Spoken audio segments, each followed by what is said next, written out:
welcome back to episode 006, if I'm counting right, of the David Squared podcast. As always, my name is David. And my name is David. And it's April! Yeah. Technically, still, we're a little later this month. We were hoping to do kind of an April Fool's related parody podcast, but after both potential Davids fell through for last month, and we were going to reschedule to this month, but then it didn't work out then either, so instead we're just doing a normal episode, which nothing wrong with that, because, hey, it's fun. Yeah, sure is. So, David, what's new in your life? Well, not a whole lot. Of course, with the weather getting warmer, work has really been picking up. Alright. That's pretty much it. Yeah, let's see what have I been working on. Well, I did a minor April Fool's prank on our school that you were in on.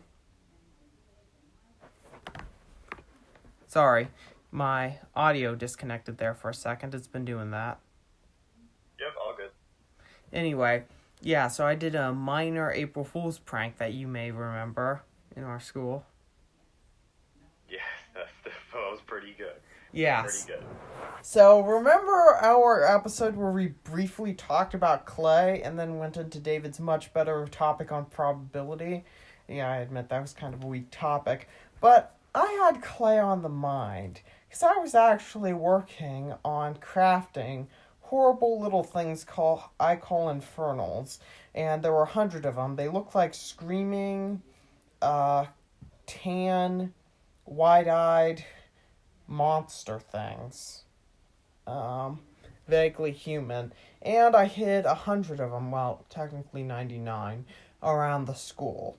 And people discovered them. I managed to cover my tracks because people redistributed them, but I left the mystery of who was setting out these. I think the prevailing name was Beans, although...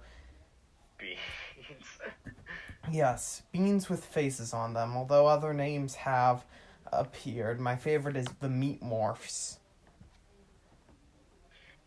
Something weird that about these infernals is I noticed the distribution seemed to be very closed, I should say, because we don't have any of the same classes besides band. And I saw... We don't even have band together. Classes, but I know a lot of people saw them. Yeah, we don't even have band together, if you recall. Oh, that's right, because... Yeah. Yeah, because unfortunately, I'm in our school's 37th band. David's in its 38th. Yep. Why do we have 38 bands? We don't have 38 bands. We have 51. Yeah, I mean, it makes some sense, like with the school being 51 square miles, it's kind of like a band per square mile. Yeah, that's a fair point. Although, you know how hard it is to get in. Oh my goodness, it's terrible process. Yeah, I know. And, I mean, to get in the first band when there's so many other people competing, I mean, man, that was quite the thing. That's a fun fact, actually. Our recording studio is inside the school. Mm-hmm. Yep. And thus the lore book grows. The lore book thickens. Yeah, which would mean... Wait, alright, so if you said it's 51 square miles, help me do math. And 51 divided by 6 is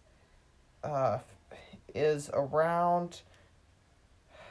Oh, actually 51 divides somewhat evenly by 6.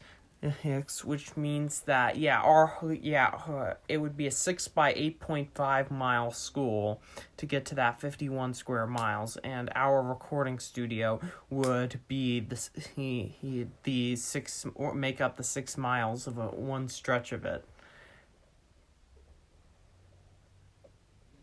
We're very scientific and.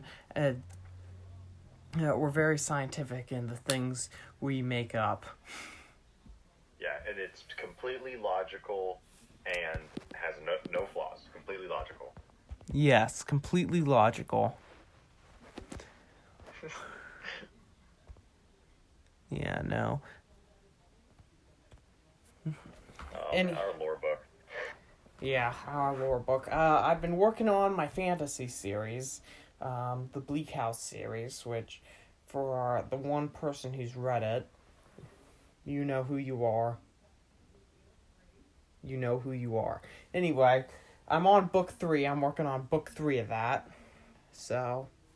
Oh, wow. How long is each book about? It's relatively short. I usually keep it around 31,000 words. Or so. What are the equivalent out to pages? I think they're around 130 pages a piece, double spaced. Not terribly long, but not terribly short either.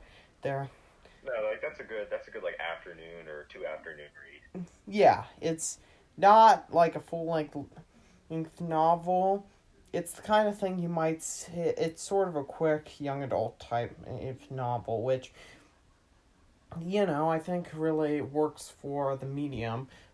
We had Solo and Ensemble Festival recently in our area, the Bi-State, Oregon, Hawaii Solo and Ensemble. I'm kidding. No, we didn't make it. Well, David, did you do Solo and Ensemble? I don't think you did. I did not. No. But I did hear.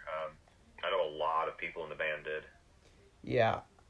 I actually did Solo and Ensemble. I got a 2 on my score. I'll be honest, David.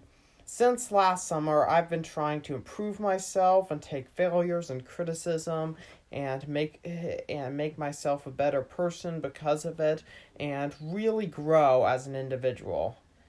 But I'm kind of tired, and I think I'm going to take this one off and blame it on the judge.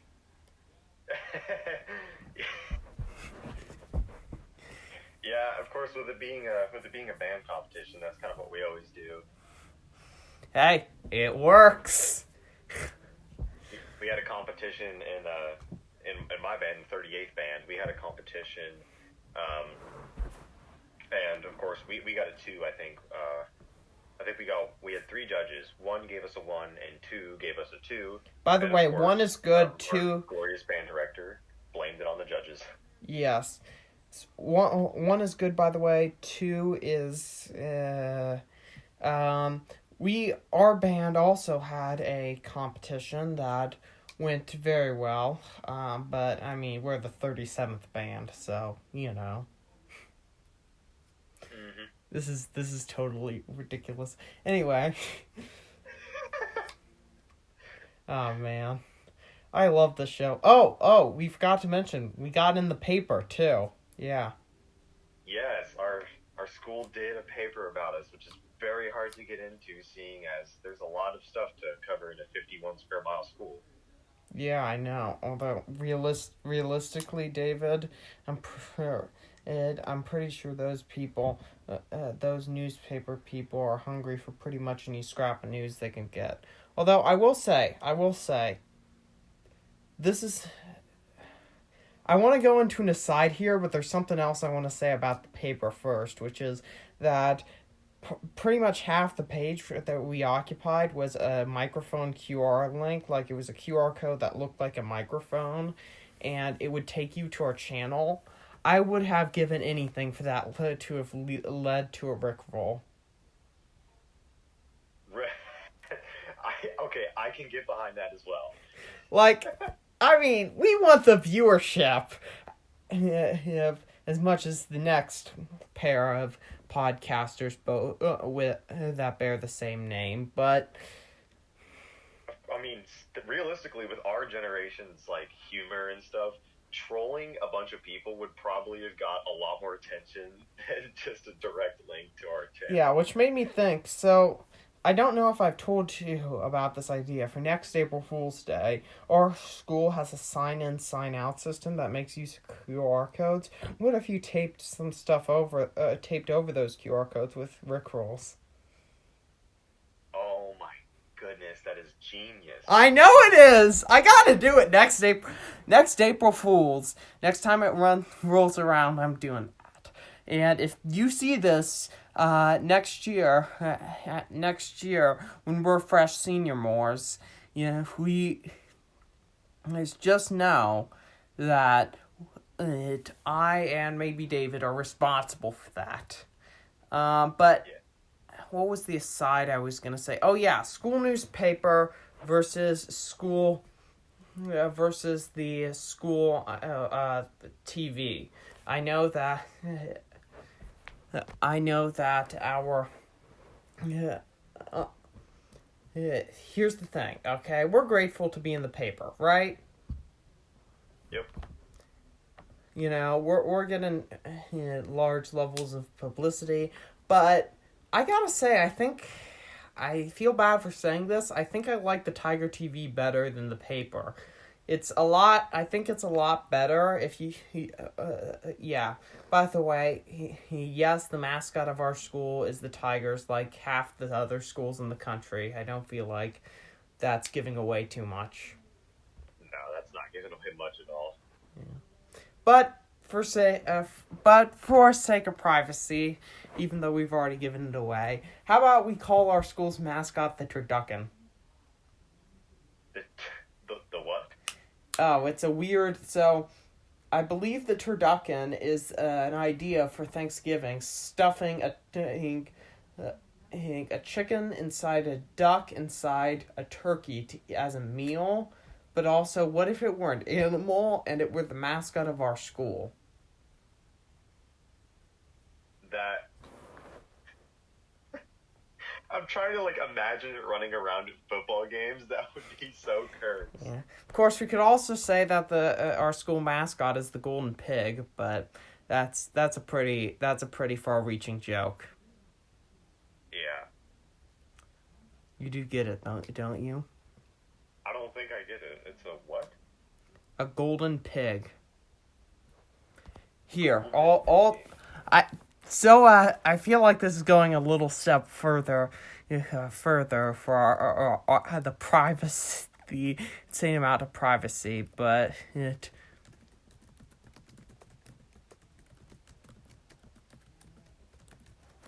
there you go.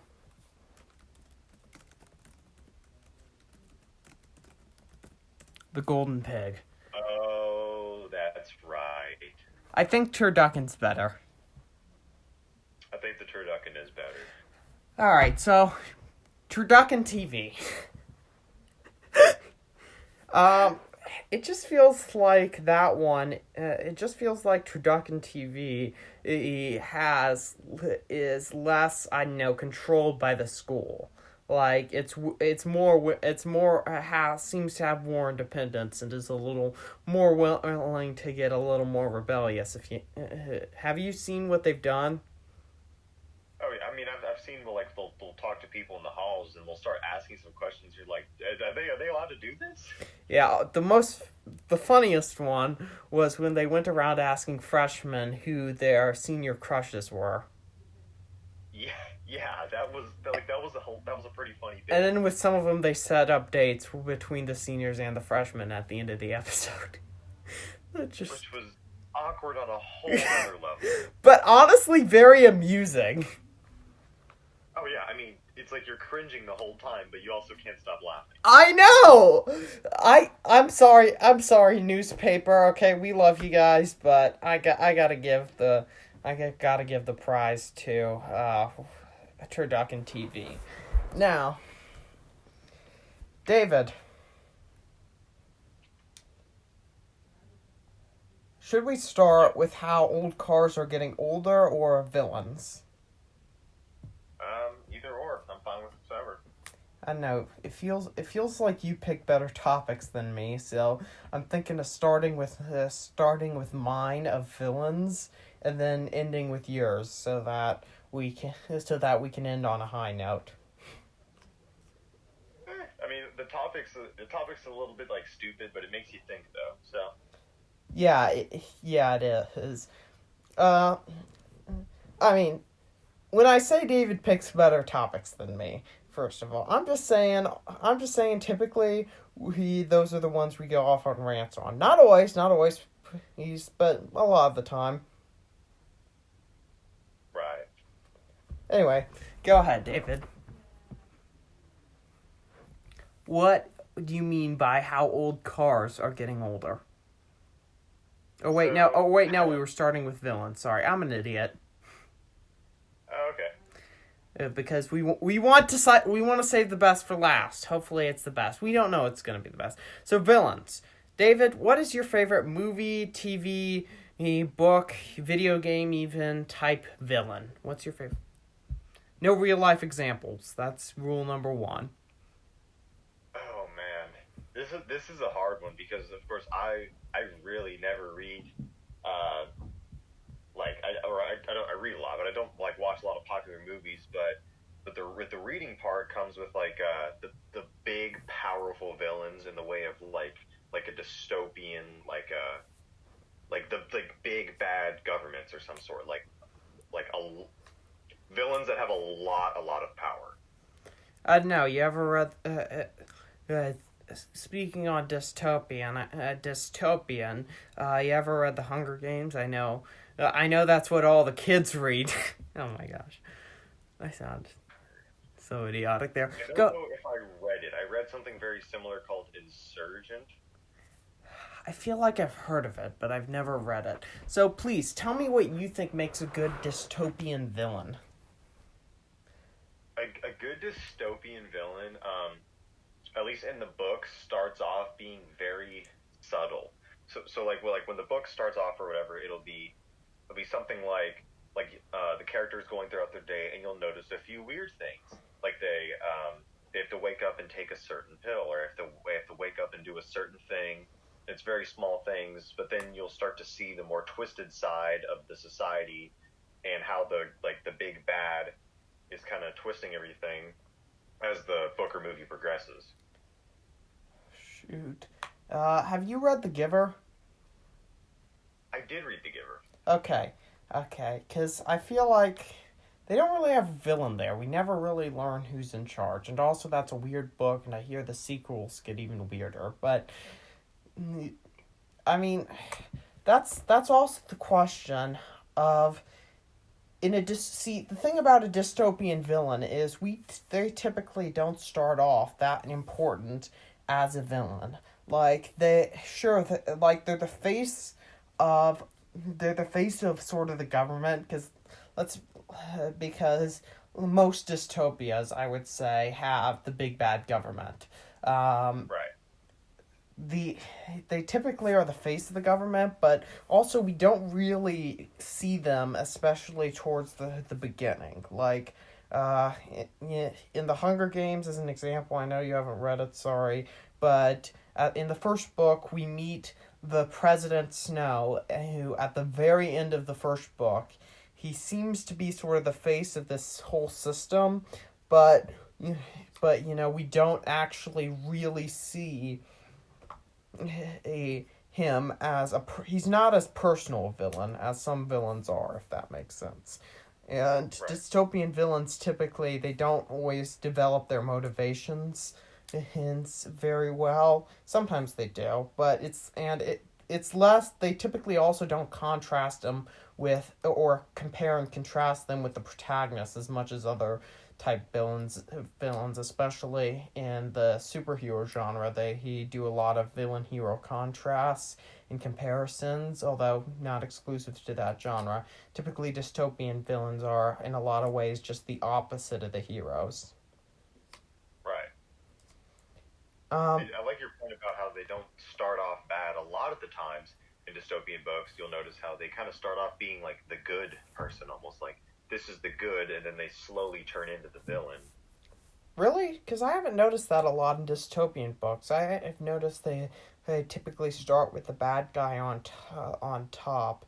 Have you ever? I doubt you've read this one. It's a more obscure one, but have you ever read All Rights Reserved? I don't think I have. I don't think I have. Yeah, and that one, the villain is a lawyer, a copyright lawyer, and an intellectual property lawyer, no less. And as someone interested in the intellectual property lawyer field, yeah, I can take I can take it, but so we do kind of. So we do kind of get them. We see their impact before we really meet them as the face of sort of the evil. Right.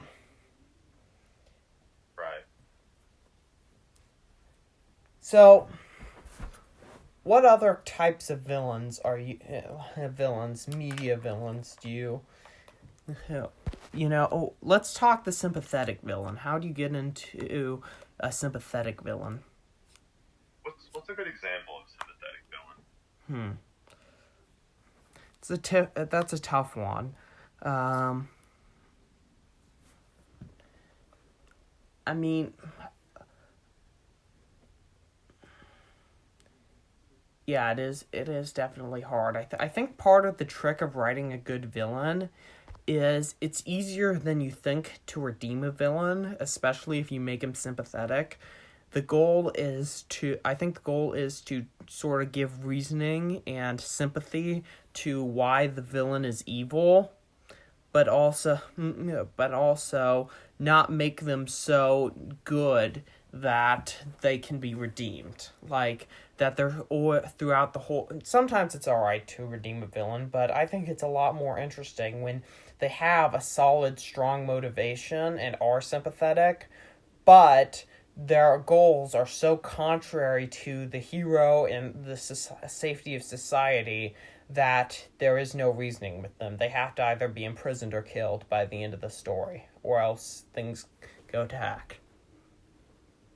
Even though I haven't seen any of the movies, when you say that, the first thing I think of is all the clips of like the Joker I've seen,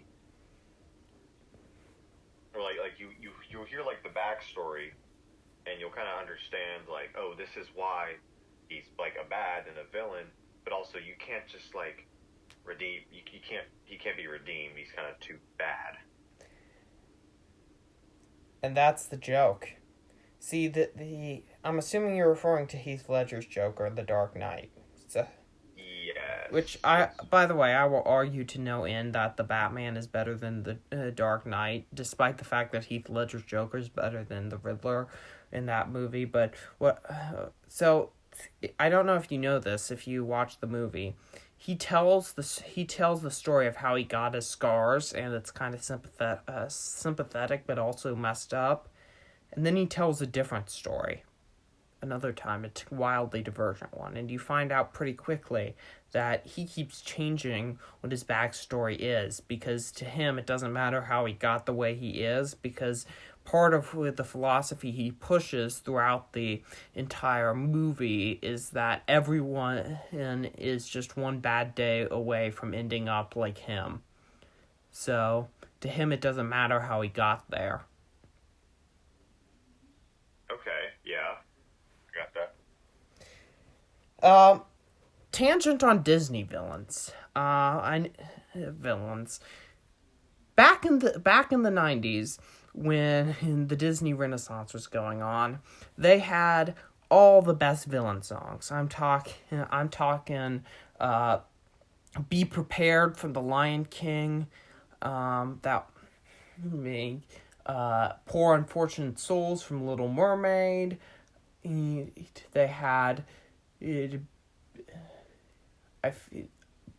Be Prepared. Did I already mention Be Prepared? Yes. Okay.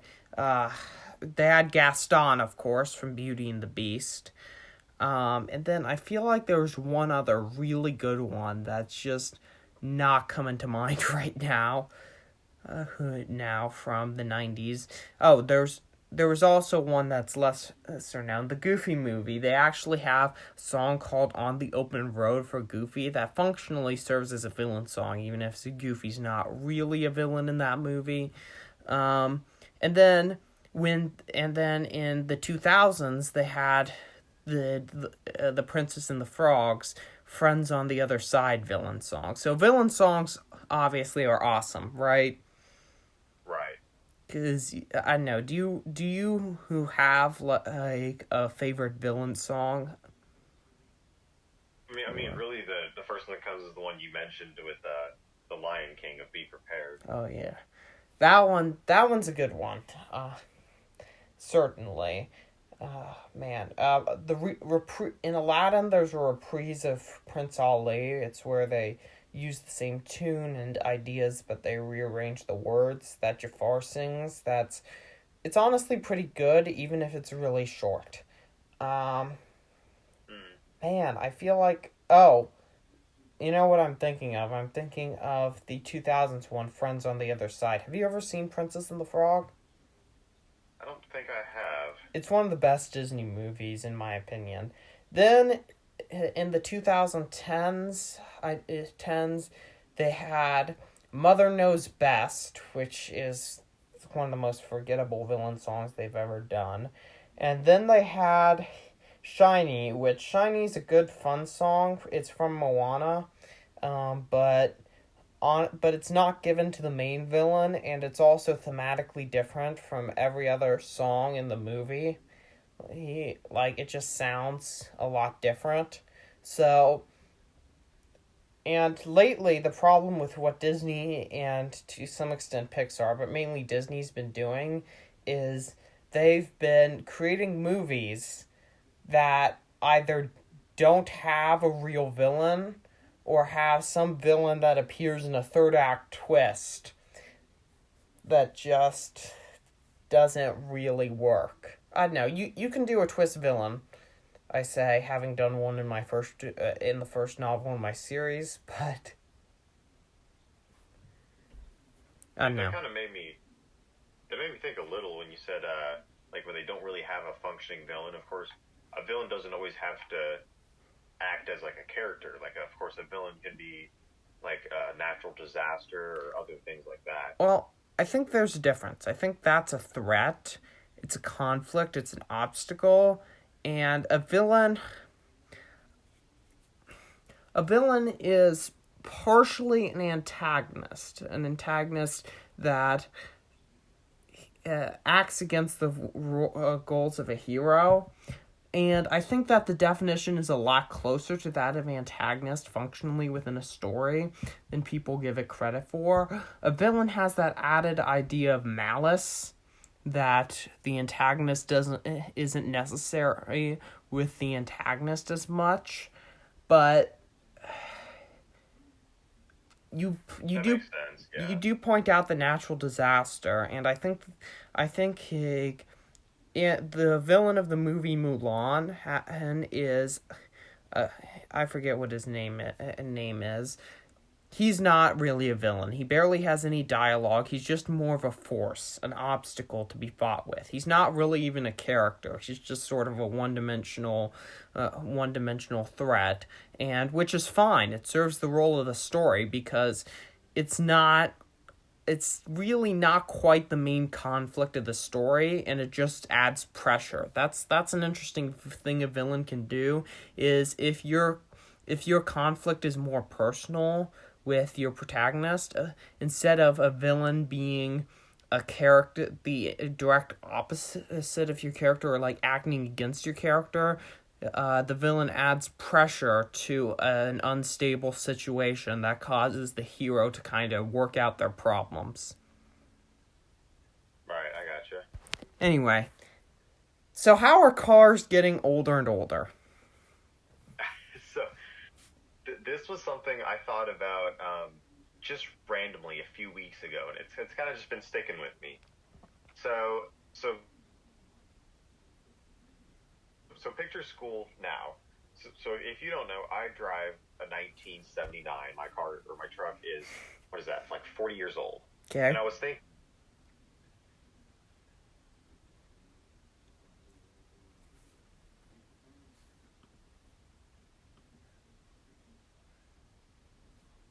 There's been a technical error.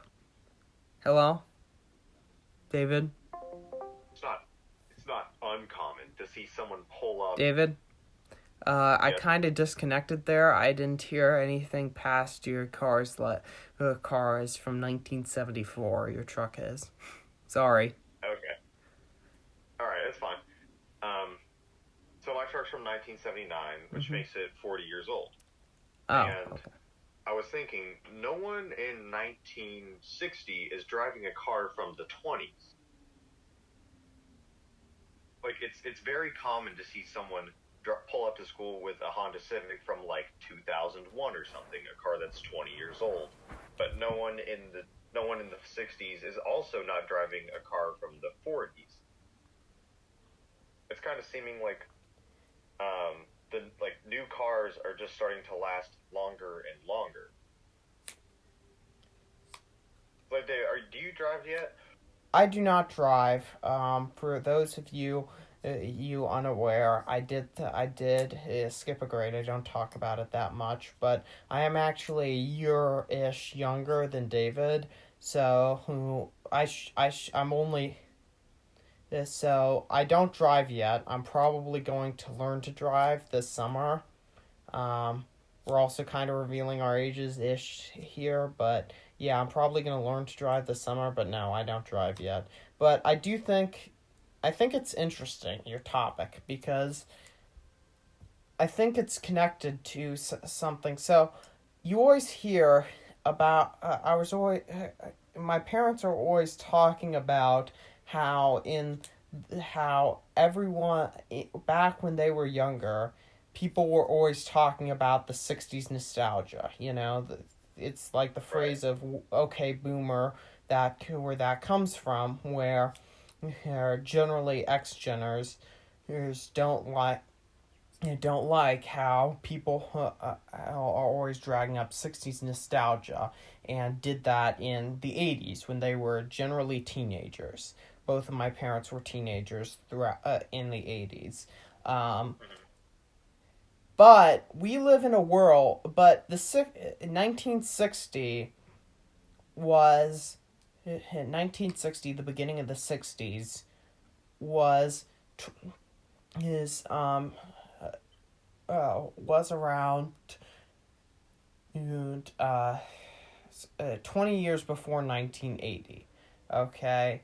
Or if you want to get into the heart of both eras, 1985 is 20 years after 1960. We live in a world that's oversaturated with 80s nostalgia. Okay, we do. And Right. We do. And think about that. It's currently 2022 when we're filming this. That was the 1980s, or 1985, was 37 years ago. So that's 17 more years, almost twice as long as the nostalgia gap, so to speak, between 65 and 85. So I think you're right that it feels, I think it's related to your car thing, that what an old car is getting older and older, but also what old, been there, done that nostalgia is also getting longer and longer away, or farther and farther away. Yeah, I think a lot of that might have just to do with the changes in technology, because like music from the 60s, if you ever heard, it was all very, it's just all guitars and stuff. It's very like back to basics with music. But the 80s was like the electrical, everyone's playing on like keyboards and stuff, and like electrical music. I feel like that's resonating a little bit better and kind of holding its value more throughout the 80s. Yeah, I think part of it's that, but also think about how in 1985,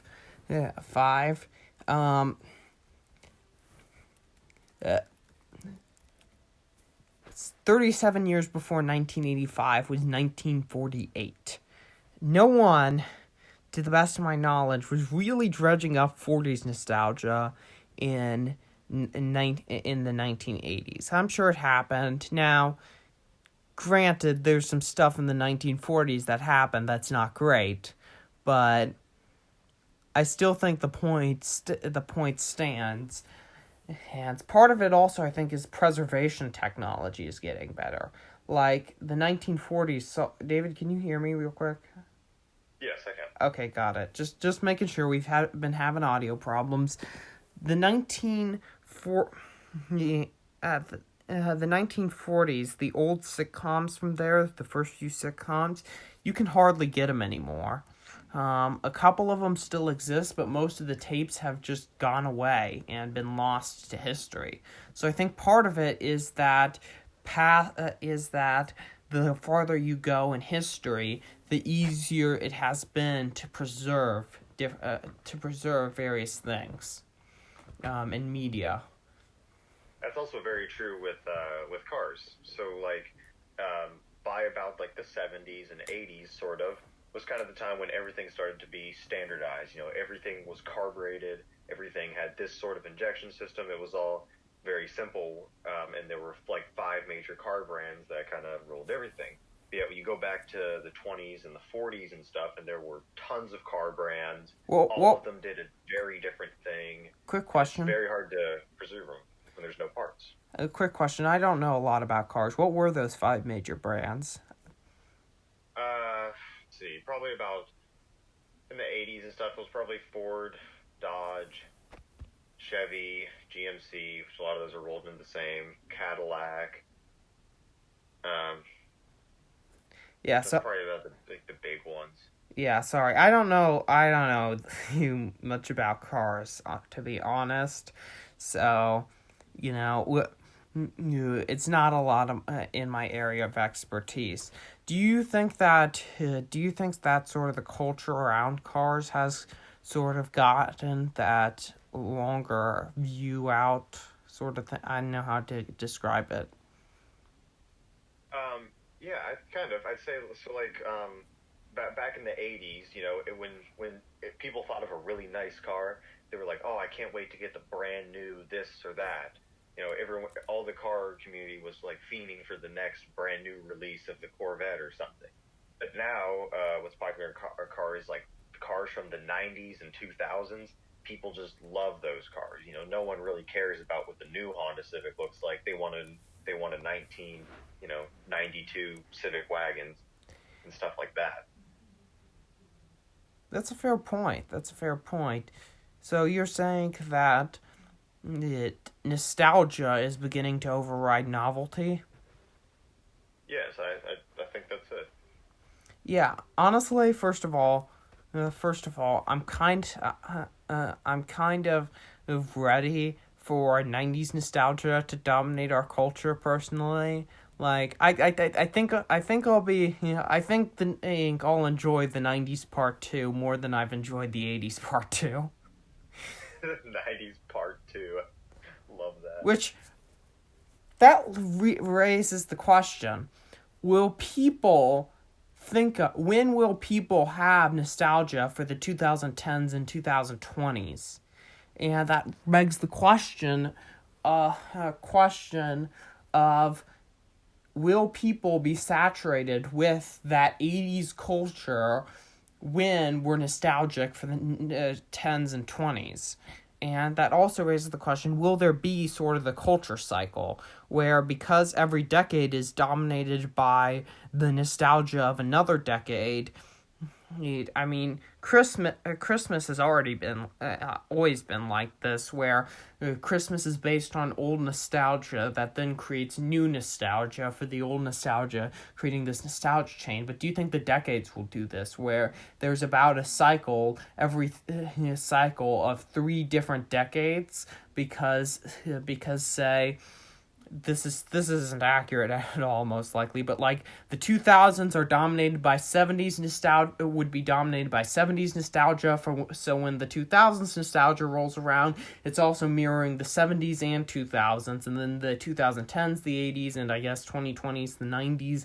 But do you think there'll be this cycle of culture where we cycle out 3 different decades, but we don't know it?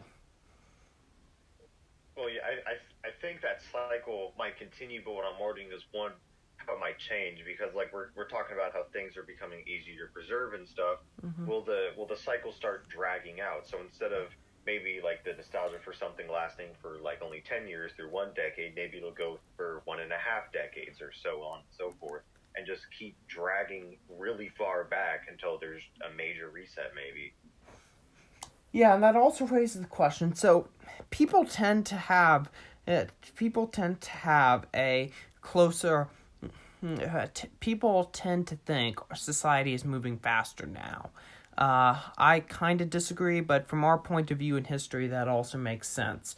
I forget what it is, but there's like this psychology spiral or something where it shows how we apparently humans have achieved at each level of progression, and the time period between one and the next decreases every time. And you look at a history textbook, and one unit might be 1,000 years, one might be a couple hundred, one might be 100 or less. So part of it, but there's this interesting idea of how we see time, and how to us in history the last 150 years matter about as much as all the time before it combined. But I think the internet's reversing that, because there's this idea that the internet's accelerating culture, but I also think the ability of the internet to preserve is actually slowing and stagnating in the culture of, well, the world more than we think it is. Right. I mean, like a good thing that makes me think of is, at least for being preserved, is like Vines. Vines where they went out of style a really long time ago, but you'll still find people reposting them, which that was a big part of like culture in the 2000s, yet it's still big here in 2022 of people just reposting it because you can find the videos everywhere because they're preserved on the internet. So. Okay, I'm about to go on a big I'm about to go on a bit of a rant here about the short video cycle. And I think this kind of ties perfectly back into the cycle of nostalgia. Do you remember when Vines were popular, right? What was the idea? Short form videos that could be binged easily, right? Right. Do you remember Musical.ly? Yes, I do. The pitch for that, the appeal of that was short form videos that could be binged together easily. Okay? I'm gonna blow your mind here. And then TikTok came around, and do you know what the big pitch was for that? What the appeal was?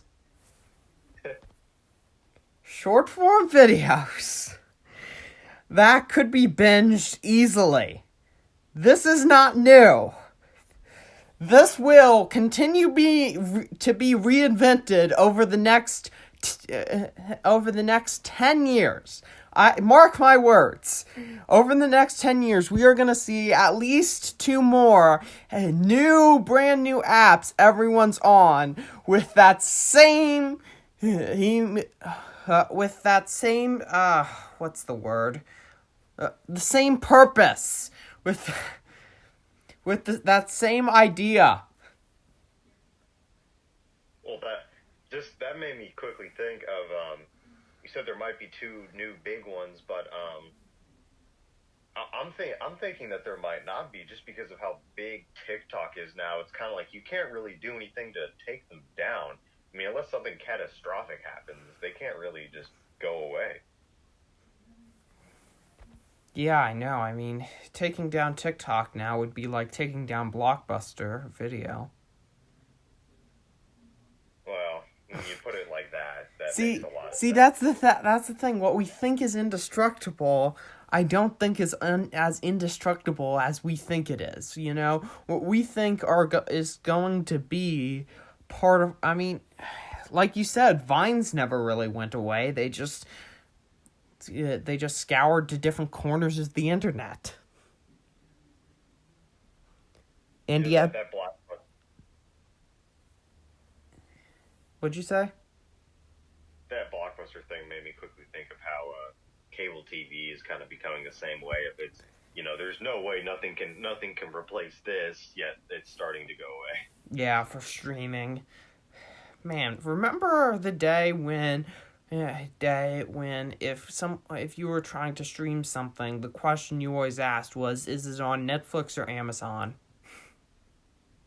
Right. And I mean, it's also taking away the movie going experience, which I really love going to the movies personally. I saw the new Fantastic Beasts movie. Gotta say, it's pretty good. But, well, Yeah, it's like people could never. I mean, back in however long ago, people would probably think, "Oh, there's no way you can take away the movie theater." You know, nothing would ever replace that. But now people can go buy snacks at Walgreens for half the price and then watch it on their computer for half the price instead. yeah, I mean, times are changing, my friend. And, you know, 1 minute we're embroiled in a discussion of what makes a good villain. The next we're talking about how times are changing, and then the next I'm doing a brilliant transition into the outro.